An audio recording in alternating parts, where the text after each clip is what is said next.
నమస్తే, welcome to big story. దేశంలో BJP అధికారంలోకి వచ్చిన తర్వాత సినిమా రంగంలోనూ గణనీయ మార్పు చోటు చేసుకుంది. ఎక్కడ చూసినా జాతీయవాదం ఉరకలు వేస్తుంది.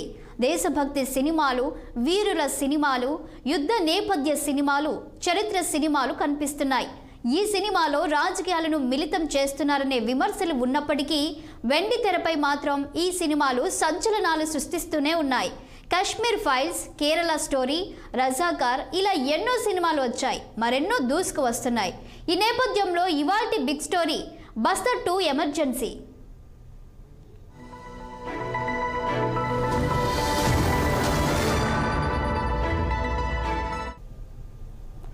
దేశంలో ఇప్పుడు జాతీయవాదం సినిమాల హల్చల్ నడుస్తోంది.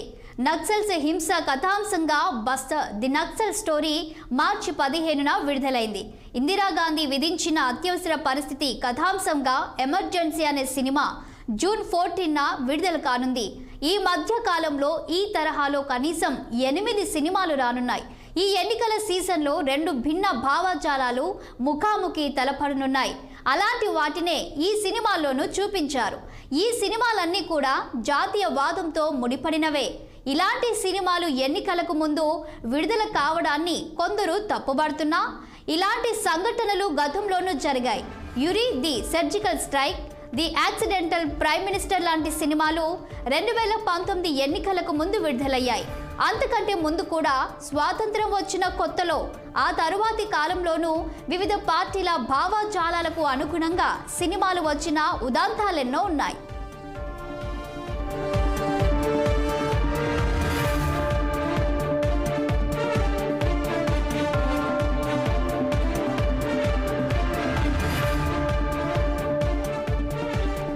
జహాంగీర్ నేషనల్ యూనివర్సిటీ, ఇదేంటి ఈ పేరు ఎప్పుడు వినలేదు అనుకోకండి.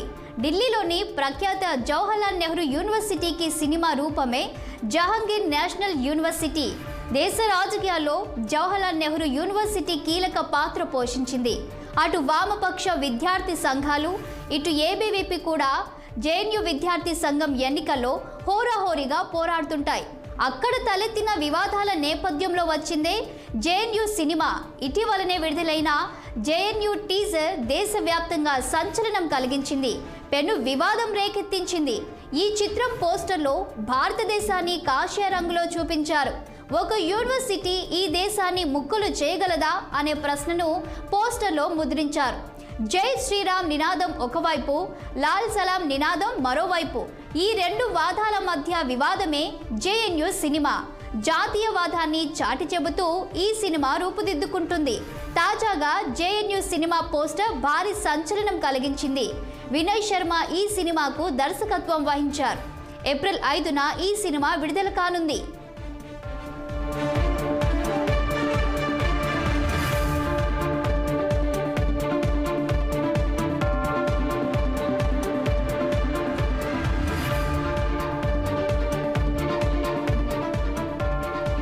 జవహర్లాల్ నెహ్రూ యూనివర్సిటీ మొదటి నుంచి కూడా వివాదాలకు కేంద్ర బిందువుగా ఉంది. 2016లో ఇక్కడ చోటు చేసుకున్న తుగ్డే ఎపిసోడ్ ఈ యూనివర్సిటీని అపఖ్యాతి పాల్చేసింది. పార్లమెంటుపై దాడి కేసులో దోషి అయిన అఫ్జల్ గురుకు మద్దతుగా అక్కడి వామపక్ష విద్యార్థి సంఘాలు సమావేశాలు నిర్వహించడం ఈ యూనివర్సిటీపై ఉగ్రవాద అనుకూల ముద్ర పడేలా చేసింది. యూనివర్సిటీలో ఎన్నో సందర్భాల్లో దేశ వ్యతిరేక నినాదాలు వినిపించాయి. అక్కడి విద్యార్థులపై దేశద్రోహ ఆరోపణలతో కేసులు నమోదయ్యాయి. యూనివర్సిటీ కాన్వకేషన్కు వెళ్లిన కేంద్ర మంత్రిని అక్కడి విద్యార్థులు గంటల తరబడి నిరసనలతో అడ్డుకున్నారు. మొదటి నుంచి కూడా ఈ యూనివర్సిటీలో వామపక్ష విద్యార్థి సంఘాల ఆధిపత్యమే ఉండింది. ఇటీవలి కాలంలో మాత్రం ఏబీవీపీ కూడా బాగా పుంజుకుంది. ఇటీవలే ఈ సంస్థ నిర్వహించిన ర్యాలీకి భారీ స్థాయిలో విద్యార్థులు హాజరు కావడం విశేషం. ఈ యూనివర్సిటీలో ఏబీవీపీ ఆధ్వర్యంలో ఇటీవల బస్తర్ సినిమాను ప్రదర్శించడం పెను వివాదానికి దారితీసింది.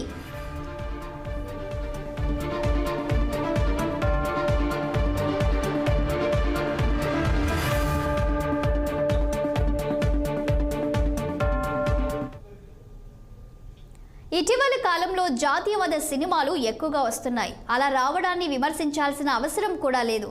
అలా అవి వచ్చేందుకు రాజకీయాలు మాత్రమే కాదు, మార్కెట్ ఎకానమీ ఇంకా మరెన్నో కారణాలు కూడా ఉన్నాయి. బాలీవుడ్లో వివిధ రకాల ఫిల్టర్లు అక్కడ ఏ తరహా సినిమాలు రావాలో నిర్దేశిస్తుంటాయి. ఈ తరహా ఫిల్టర్లలో మొదటిది బాలీవుడ్ ఓనర్షిప్, ఫైనాన్స్, లాభదాయకత, తీరుతెన్నులకు సంబంధించింది. బాలీవుడ్పై కొంతమంది హీరోలు, దర్శకులు, డిస్ట్రిబ్యూటర్లు, ఫైనాన్షియర్ల పట్టు బలంగా ఉంది. వారిని బట్టి కూడా సినిమాల కంటెంట్ ఉంటుంది.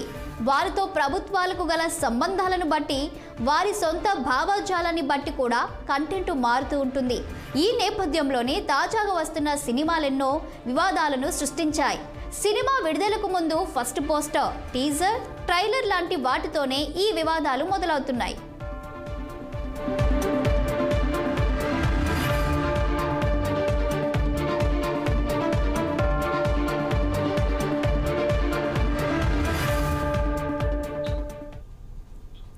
ఎన్నికల నేపథ్యంలో ఒక్కసారిగా జాతీయవాద సినిమాల జోరు పెరిగింది. Accident, or conspiracy, Godhra, the Sabarmati report, Swatantra Veer Savarkar, Jahangir national university, Razakar, Bastar, the Naxal story, article 370, Main Atal Hoon, Aakhir Palayan Kab Tak లాంటి సినిమా అంశాలు సోషల్ మీడియాలో హల్చల్ చేస్తున్నాయి. వీటిలో కొన్ని ఇప్పటికే వచ్చాయి, మరికొన్ని అతి త్వరలోనే విడుదల కానున్నాయి. ఇవి మాత్రమే కాదు, గత ఏడాది వచ్చిన the Kerala story, Kashmir files, the vaccine war లాంటివి కూడా అప్పట్లో సంచలనం కలిగించాయి. సినిమాలో జాతీయవాదం కనిపించడం కొత్తేమీ కాదు. స్వాతంత్ర్యం వచ్చిన తర్వాత ఓ 20 ఏళ్ల పాటు దేశభక్తిని ప్రబోధించే సినిమాలు అనేకం వచ్చాయి.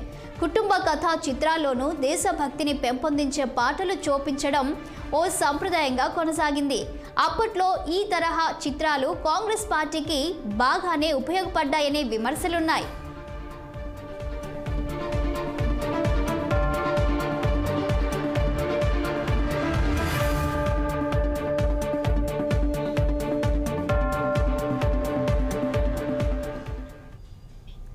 బాలీవుడ్ కంటెంట్ సోర్స్గా ప్రభుత్వాలు ఉండడం కొత్తేమీ కాదు. 2004లో వచ్చిన లక్ష్య, 2003లో వచ్చిన ఎల్ఓసి కార్గిల్ లాంటి సినిమాలకు భారత ప్రభుత్వం బాగా సహకరించింది. ప్రభుత్వ సహకారం లేనిదే 14,000 అడుగుల ఎత్తులో షూటింగ్ చేయడం సాధ్యం కాదు. ఇక పాలకుల పట్ల ఉండే భయం, భక్తి కూడా మరో ఫిల్టర్గా ఉంటుంది. ఉదాహరణకు, స్వాతంత్ర్యం వచ్చిన కొత్తలో సినిమాలో ప్రభుత్వంపై విమర్శలు పెద్దగా ఉండేవి కావు. దేశభక్తిని పెంపొందించేవిగా సినిమాలు ఉండేవి. ఇక సిద్ధాంతపరమైన అభిమానంతో ఆయా ప్రముఖులు తమకు నచ్చిన భావజాలంపై సినిమాలు తీయడం కూడా ఆనవాయితీగా మారింది. ఇలాంటి కారణాలతోనే ఇప్పుడు బాలీవుడ్లో జాతీయవాద సినిమాలు, దేశభక్తి సినిమాలు రావడం అధికమైపోయింది.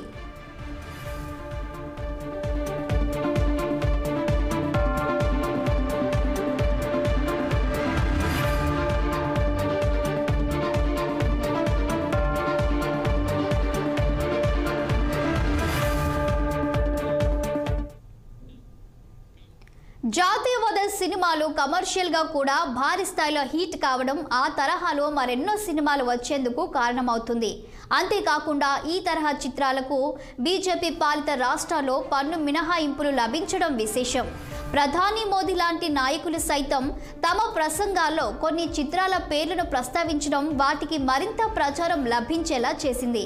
బీజేపీ నాయకులు, కార్యకర్తలు ఈ తరహా చిత్రాలను సోషల్ మీడియాలో బాగా ప్రచారం చేస్తున్నారు. బాలీవుడ్ మాత్రమే కాదు, టాలీవుడ్ కూడా అదే దిశలో పయనిస్తోంది.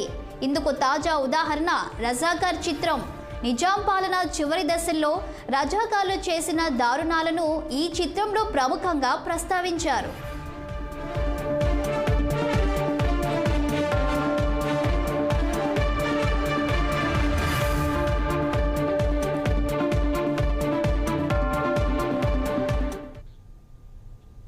భారతీయ చిత్రాలకు విదేశాల్లో కూడా బాగా డిమాండ్ ఉంది.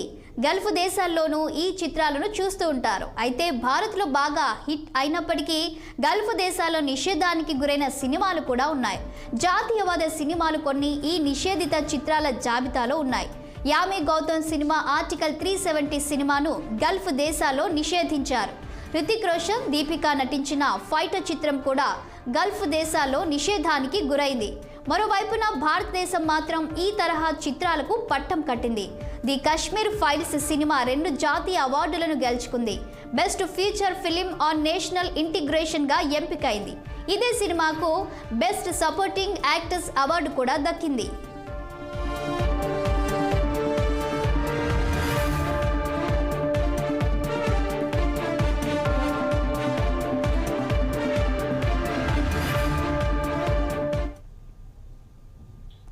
గత 10 ఏళ్ల కాలంలో చరిత్రను వ్యక్తులను ఆధారంగా చేసుకొని కూడా ఎన్నో వచ్చాయి.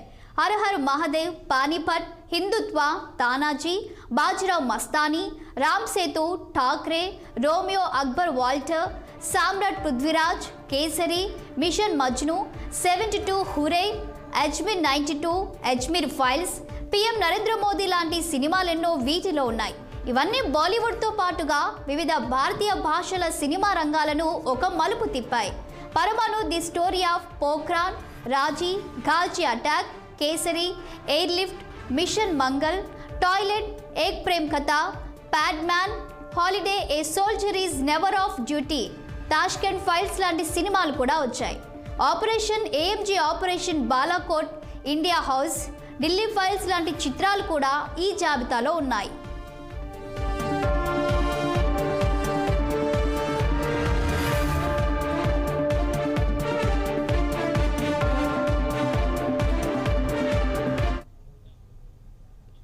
ప్రధానిగా ఉన్న కాలంలో మన్మోహన్ సింగ్ ఆసక్తిదాయక వ్యాఖ్యలు చేశారు. 21వ శతాబ్దంలో బాలీవుడ్ ఒక దౌత్యపరమైన ఉపకరణంగా పనిచేయనుందని అన్నారు. అంతర్జాతీయ రాజకీయ, ఆర్థిక శక్తిగా భారత్కు గల ప్రాధాన్యాన్ని చాటి చెబుతూ ప్రపంచవ్యాప్తంగా ప్రజా అభిప్రాయాన్ని మలచడంలో బాలీవుడ్ కీలక పాత్ర పోషించగలదని చెప్పారు. 2008 జూన్లో ఆయన ఈ అభిప్రాయాన్ని వ్యక్తం చేశారు. భారత ప్రభుత్వానికి బాలీవుడ్కు గల పరోక్ష సంబంధం కూడా ఆయన మాటల్లో వ్యక్తమైంది. అది నిజం కూడా. 2000 సంవత్సరం నుంచి కూడా భారత ప్రభుత్వ విదేశాంగ విధానం ఎజెండా సినిమాల్లో మరింతగా కనిపించడం మొదలైంది.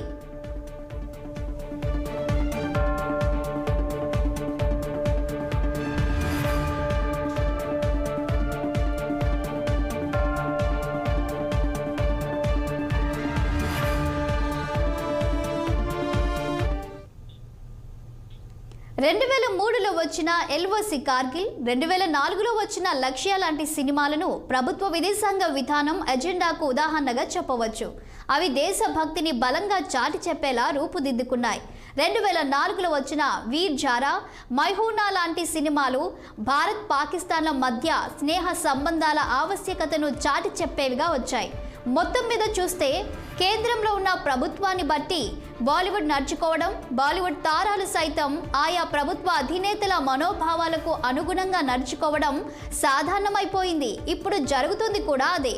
దాంట్లో ఎవరిని తప్పు పట్టాల్సిన అవసరం కూడా లేదు. ఏ పార్టీ అధికారంలో ఉంటే ఆ పార్టీ భావాలకు అనుగుణంగా సినీ రంగం నడుచుకుంటుంది. అయోధ్యలో బాలరాముడి విగ్రహ ప్రాణప్రతిష్ఠ కార్యక్రమానికి సినీ రంగం తరలి వెళ్లడాన్నే అందుకు ఓ పెద్ద ఉదాహరణగా చెప్పవచ్చు.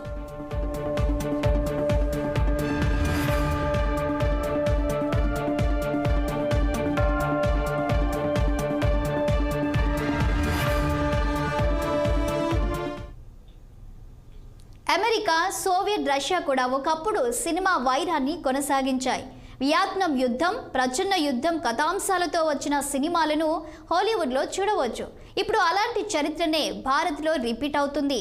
జాతీయవాదానికి, దేశభక్తికి బాలీవుడ్తో సహా వివిధ భాషల సినిమా రంగాలు పెద్దపీట వేస్తున్నాయి. దేశంలో 1950, 1960లలో వచ్చిన సినిమాల్లో నెహ్రూ భావజాలం బాగా కనిపించేది.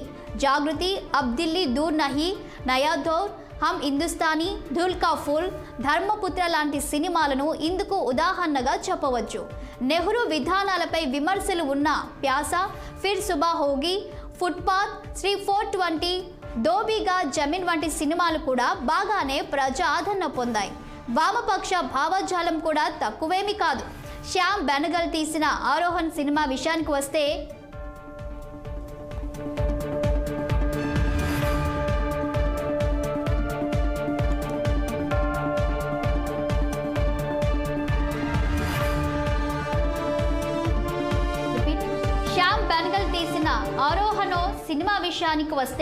బెంగాల్లో వామపక్ష భావజాలానికి అనుగుణంగా వచ్చిన సినిమా అది.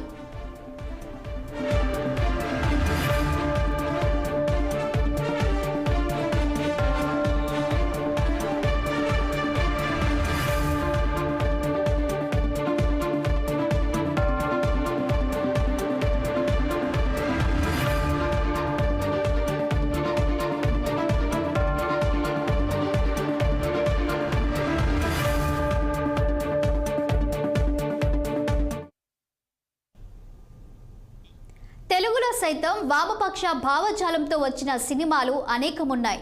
మాదాల రంగారావు తీసిన మరో కురుక్షేత్రం యువతరం కదిలింది. ఎర్రమల్లెలు, విప్లవ శంఖం, నవోదయం, మహాప్రస్థానం, తొలిపొద్దు, ప్రజాశక్తి, బలిపీఠంపై భారత నారి, ఎర్ర పావురాలు, స్వరాజ్యం, జనం మనం సినిమాలో లెఫ్ట్ భావజాలాన్ని చూడవచ్చు. అదేవిధంగా ఆర్ నారాయణమూర్తి లాంటి తీసిన అర్ధరాత్రి స్వతంత్రం, లాల్ సలాం, దండోరా, ఎర్ర సైన్యం, అడవి బిడ్డలు, వేగు చుక్కలు, చీకటి సూర్యులు, దండకారణ్యం లాంటి సినిమాలలో వామపక్ష భావజాలం కనిపిస్తుంది. ఎన్టీఆర్, ఎంజీఆర్ లాంటి నటులు తమ రాజకీయాలకు అనుగుణమైన సినిమాల్లో నటించారు. ఇప్పుడిక బీజేపీ వంతు వచ్చింది. హౌ ఈజ్ ద జోష్ అంటూ బీజేపీ ప్రశ్నిస్తుంటే బిత్తరపోవడం విపక్షాల వంతవుతుంది. ఈ నేపథ్యంలోనే ఆదిపురుష్, బ్రహ్మాస్త్ర, రామ్ సేతు లాంటి పౌరాణిక ఆధారిత సినిమాలు కూడా వచ్చాయి.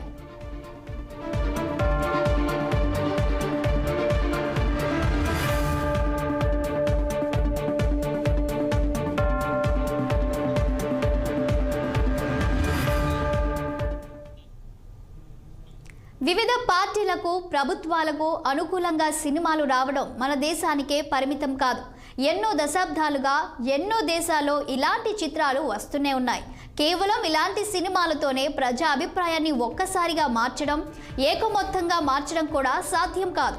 కాస్త అటు ఇటుగా ఉన్న వారిని తమ వైపు ఆకర్షించేందుకు, తటస్థులు తమ గురించి ఆలోచించేలా చేసేందుకు మాత్రమే అవి తోడ్పడతాయి. ఈ నేపథ్యంలోనే ఇలాంటి సినిమాలను నిషేధించాలంటూ పార్టీలు డిమాండ్ చేయడం, కోర్టులను కోరడం కూడా జరుగుతున్నాయి.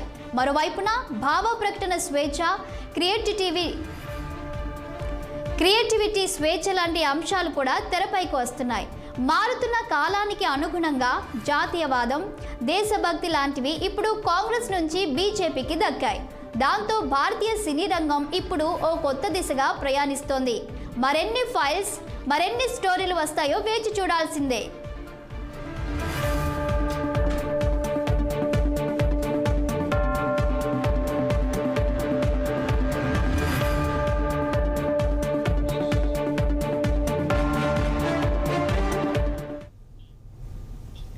ఇది వాళ్ళ బిగ్ స్టోరీ. మరో ఎపిసోడ్లో మళ్ళీ కలుద్దాం. చూస్తూనే ఉండండి 6 టీవీ, సామాన్యుడి ఆరో ప్రాణం.